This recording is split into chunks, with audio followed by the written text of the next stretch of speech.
Hi guys! Today I'm going to introduce to you this Total Vacuum Cleaner 800 watts. This vacuum cleaner from Total is designed for vacuuming wet and dry surfaces. Okay, so this is the vacuum cleaner body and this is the hose. You attach the hose here and then you have 3 extensions. Extensions for like if you want to vacuum while standing, you can use the extension so that you will have a hard material to hold on to while vacuuming while standing. Or if you want to vacuum high areas like this, you can use the three extensions. I'll show you the 3 extensions. This is 1, this is 2, and this is the 3rd one.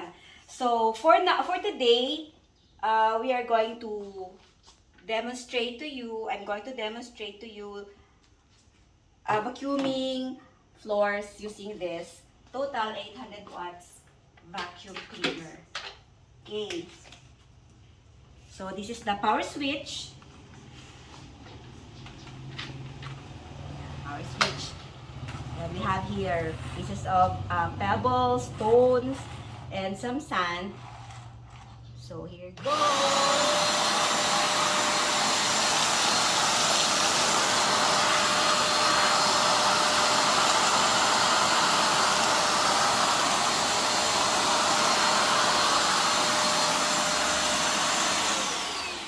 See any more leftovers of the pebbles and the sand on the floor? Of course not. That's how effective this vacuum cleaner is. So now we're going to replace this vacuum attachment with another one. So to detach, just pull it like this, pull it away from each other, and you can insert here the removed attachment and then replace the removed one with this. This is for specific areas, like you have only a small area to vacuum, you can use this attachment. And for the bigger pebbles, the bigger pieces of dirt, like paper or pencils or whatever, under the beds, you can use this attachment. So now I will power this on.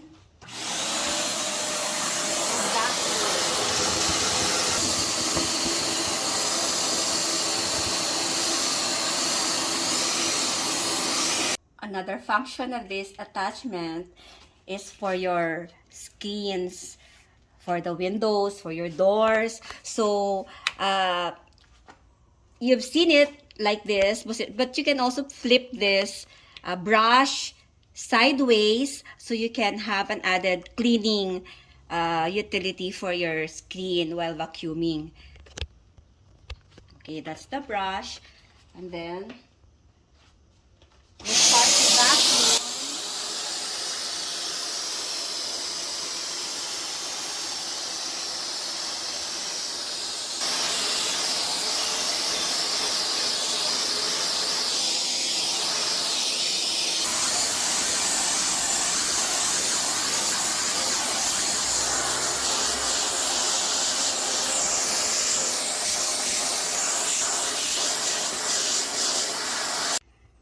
Now, so for using this Total 800 watts vacuum cleaner for your rugs and carpets, this is the attachment that you need to use. This is included in the package.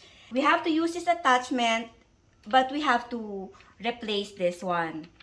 Okay, to replace, just press this button, and then remove this part. And after you remove this, you replace it with this one, the one with the brush. Okay. Yan.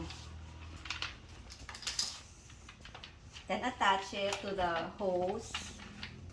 Then you can start vacuuming your, in this instance, it's a rug.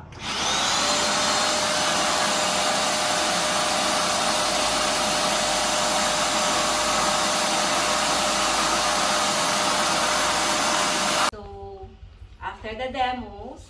You have seen only some of the many functions of this. Total vacuum cleaner 800 watts.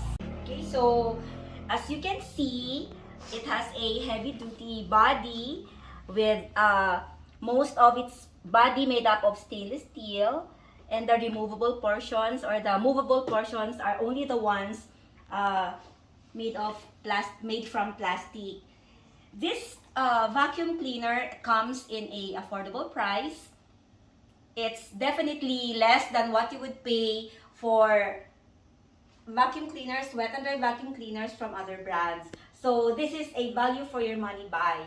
So for a very affordable price, to get all these functions from a vacuum cleaner that you also get from other brands of more expensive price.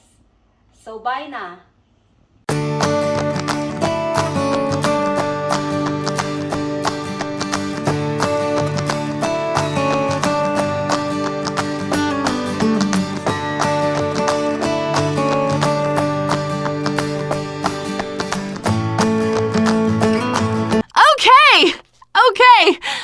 Okay.